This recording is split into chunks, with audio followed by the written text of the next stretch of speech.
Hello, this is Mr. Stansbury. I'm going to walk you through the problems on the Unit 2A test, and this is Form A. All right, first one, factor the quadratic expression fully. So, factor, remember, like we take whatever number's in front here, which is a 1. 1 times 3. 1 times 3 is 3, so we got to come up with the factors of 3, which are only 1 times 3. And then, since this leading coefficient here is 1, we don't have to even do the double factor thing or the window box thing. We can just go straight to putting our two factors, 1 and 3, in here. And then we also have to have an x times x to get x squared. And now these have to add up to -4. So they'd have to be -3 and -1. And that's all we've got to do. Okay? So that's the answer for number 1. Number 2, I'm going to go through and do the same thing we did here, except for the first thing you want to do, and this is super important, factor out any common factors that you have in this, and all of these have a common factor of 3. So once you factor the 3 out of all of those, we're left with x squared. 9 divided by 3 is 3. 30 divided by 3 is 10. So then now we simply are just going to factor this one right here. Okay, and again, there's no leading coefficient. This 3 is on the outside. That one's taken care of. So we're just going to take, officially multiplying the first by the last. 1 times 10 is 10. So factors of 10 are 1 times 10 or 2 times 5. Right? So the factors that have a difference of 3 would be 2 and 5. So I'm going to go x and x, 2 and 5. Doesn't matter which one I put where. They have to add up to be +3. So it has to be +5 and -2. Those add up to +3. Okay, and that is our final factorization of number 2. But make sure that you leave the 3 out front. That's part of the factorization. Okay. Third one here, we look for common factors, which there are none. So this is the one where we normally do the little window pane thing. We multiply the first by the last. 3 times 4. I like to ignore the sign just to make our life a little bit easier at the beginning. Factors of 12 are 1 times 12, 2 times 6, and 3 times 4. Now, which one of those has a difference, since this is negative, have a difference of 11? 1 and 12 have a difference of 11. Okay, so if we're going to do the little window pane thing, make our little window pane. This, whatever's in front here, 3x squared, always go, that first term always goes in the top left. This last term, -4, always goes in the bottom right. And then we're going to have a 1x and a 12x, and it doesn't matter which one goes where. Just put them both in there, but we do know that they have to add up to be -11. So it would have to be -12 and +1, right? I'm going to fix that so we can read that better. Yeah, that looks a little better. And then all we want to do on this here is factor common factors of each of the horizontal and each of the vertical columns. Okay, so horizontally, 3 and 12 have a common factor of 3. X squared and x have a common factor of x. And then this down here, 1x and -4, those don't have anything in common, so it's just going to be a 1. And we take whatever sign is in front of this 1x here, and that's positive. And then we take common factors this way, 3x squared and 1x. Thing in common there is the x. -12x and -4. We know that since the first one of these two has the negative in it, this has got a negative, whatever this sign is here is going to go up there, and then the common factor of 12 and 4 would be 4. So then this would factor to 3x plus 1 and x minus 4. And again, it does not matter what order those are written in. All right, for the section 7.3, solve the quadratic equation by factoring. So same idea as what we're doing up here. Except we just got a couple extra, well, like an extra step of solving it for 0. Okay, so first thing we look at here, is there anything that we can factor out of both of those? The answer is no, so we multiply the first by the last. 2 times 15 is 30. So we're going to come up with the factors of 30. 1 times 30, 2 times 15, 3 times 10, and 5 times 6, I think, are the only factors of 30. Which ones of those add up to 13? 10 and 3 do. So if we make our little window pane, we can also do the double factor part. If you want, I'm going to pretty much just show the double window pane on this. Sorry, the double window pane, just the window pane idea here. If you want to see these done with the double factoring, then you can always ask, and I'd be happy to show you that in class, okay? So let's see, this 2x squared goes in the top left, the 15 goes in the bottom right, and then we're going to have a 3x and a 10x out here. That's a 10. And then we got to figure out what do the signs have to be so that these two add up to negative 13. That'd have to be negative 3 and negative 10 give us negative 13. Okay? So then we can do common factors of 2x squared and negative 3x. Only thing they have in common is x. And then negative 10x and 15. Basically, the 10 and the 15 have a common factor of 5. Since this negative is here, this is going to be x minus 5. Okay, and then we go vertically. 2 and 10 have a common factor of 2. X squared and x have a common factor of x. This is positive, so that'll be positive. This negative right here means that we're going to subtract these. And this common factor of 3 and 15 is 3. So now we end up with 2x minus 3 and x minus 5 equals 0. So we're not done because we have to now solve, because this has got an equation versus this is just an expression, right? So that means we got to set each one of these equal to 0. So we got to do 2x minus 3 equals 0 and x minus 5 equal to 0. So that we solve each of these, add 3 to both sides, 2x equals 3, divide both sides by 2, and we get x is 3 halves is one answer. Or, and then let's see, add 5 to both sides on this here, and we get x equals 5. So those are our two answers. Oops, can't read it when I draw through the middle of it. 3 halves or x equals 5. You got to have both of those in there to get full 4 points on that. Okay. Let's see, number 5 here. We are gonna, first thing we want to do is actually move this negative 4 over. So we got to add 4 to both sides. All right, and we get 2x squared plus 7x plus 5 equals 0. Then we say, is there anything that we can factor out of all three of these? No, there's not. So we multiply the first by the last. 2 times 5 is 10. So we're going to come up all the factors of 10. 1 times 10 and 2 times 5. So either of those add up to 7. Yep, 2 and 5 add up to 7. So when we do our little window pane thing here, the 2x squared is going to go in the top left. The positive 5 is going to go in the bottom right. And then we're going to have a 2x and a 5x. And again, it doesn't matter which one goes where. But we do have to make sure that whatever signs go in front, they have to add up to 7. So that means they're both going to be positives, aren't they? Do common factors. 2x squared and 2x have a common factor of 2x. 5x and 5 have a common factor of 5. This sign right here is positive, so that's going to make this positive. 2x squared and 5x just have a common factor of x. And then 2x and 5 don't have any common factors, so we just put 1. And since that's positive, up here this is going to be positive. So we end up getting 2x plus 5 and x plus 1.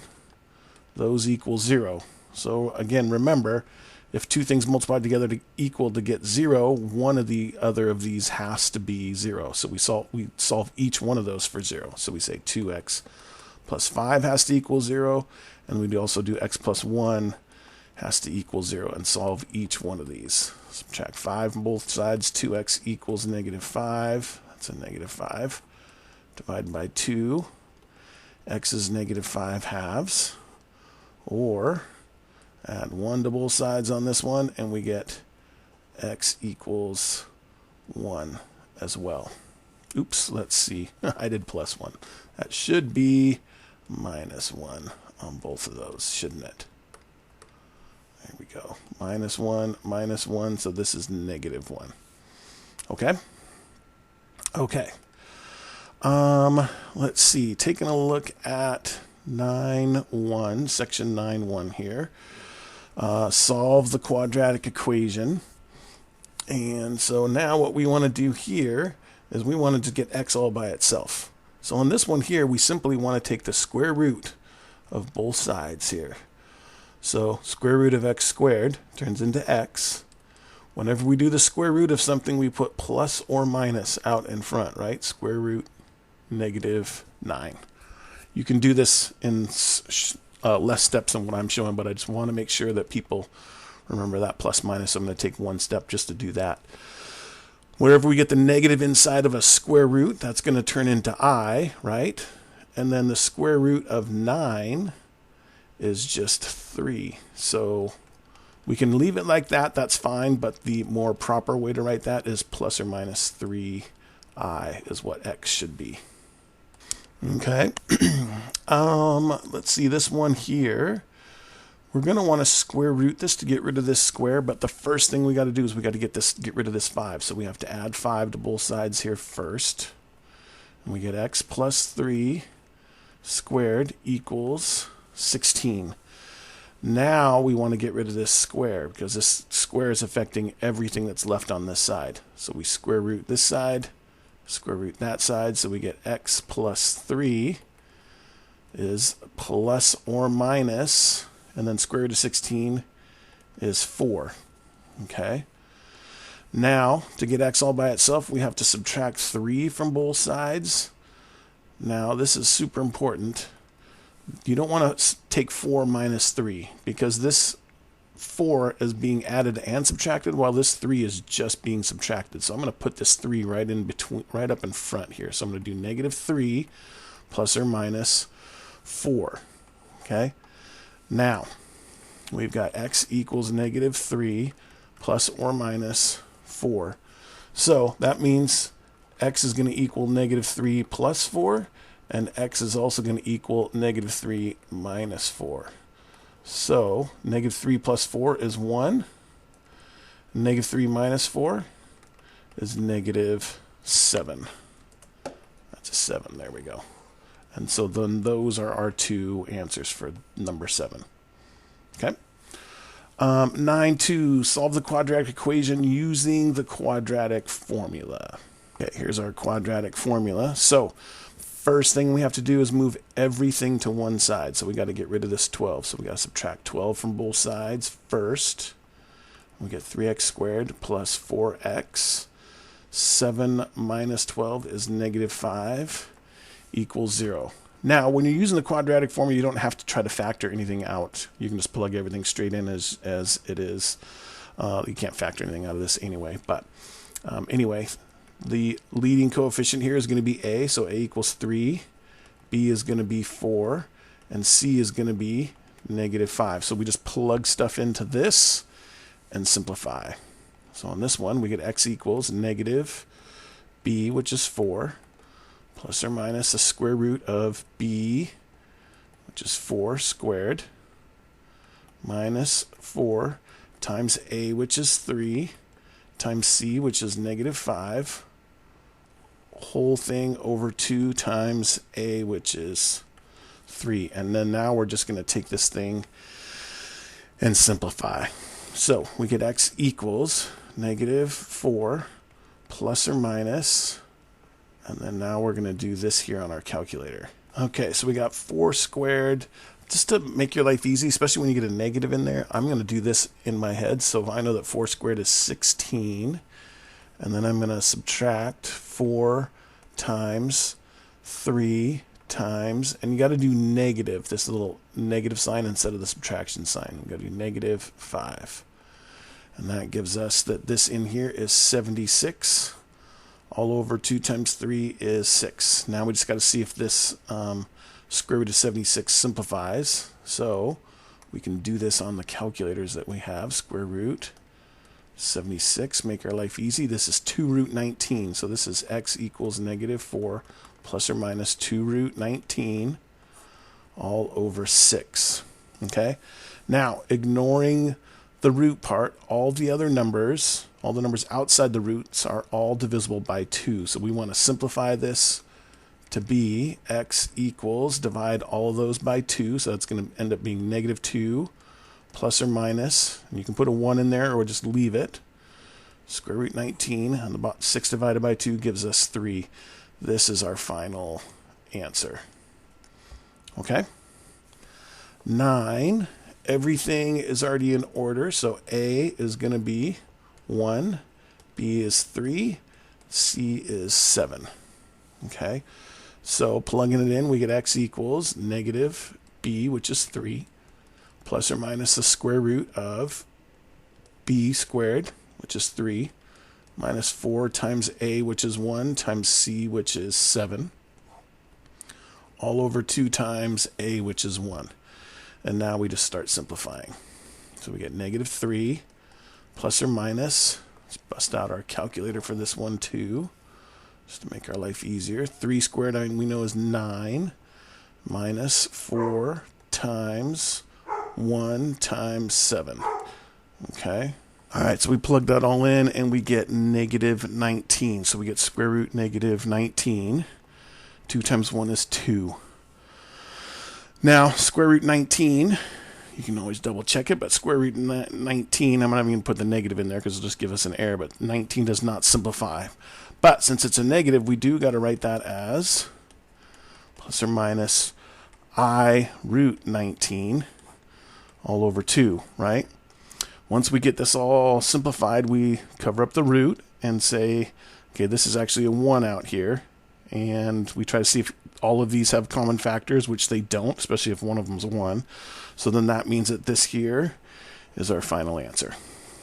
Okay? All right. Last two is from section 9.3. Find the discriminant and determine the number and type of solutions. So if you'll remember the discriminant, so here's our discriminant, b squared minus 4ac. So on this one here, a is negative 1, b is 3, c is negative 6. Okay, so discriminant is going to be b squared, which is 3 squared, minus 4 times a, which is negative 1, times c, which is negative 6. So 3 squared is 9. Negative times a negative times a negative is a negative. 4 times 1 is 4, times 6 is negative 24. So we end up getting negative 15 is our discriminant. Okay? So from that, they're going to ask how many solutions. That says determine the number and type of solutions. So as long as it's not 0, that means it's going to be 2 solutions. And since this is negative, that means they're going to be complex. So officially we would write that as 2 complex solutions, but 2 solutions complex is totally fine too. Okay. 11 here. First thing we got to do is move this 1 over to the left. So we got to add 1 to both sides. We got to make one side equal to 0. 4x squared minus 3x minus 6. And now we plug it into the discriminant formula. Oops, except for a is 4, b is negative 3, c is negative 6. So b is negative 3 squared minus 4 times a is 4 times c is negative 6. So we get negative 3 times negative 3 is 9. A negative times a negative is positive. Let's see, 4 times 4 is 16. And then 16 times 6 is 96. So we get 9 plus 96, which gives us 105 is our discriminant. So it's not 0, so that means it's going to be 2 solutions. Since it's positive, it's going to be real. So we do 2 real solutions. Okay? All right, that's all there is for this test. If you have any questions about any of these, please feel free to ask me in class. Thanks.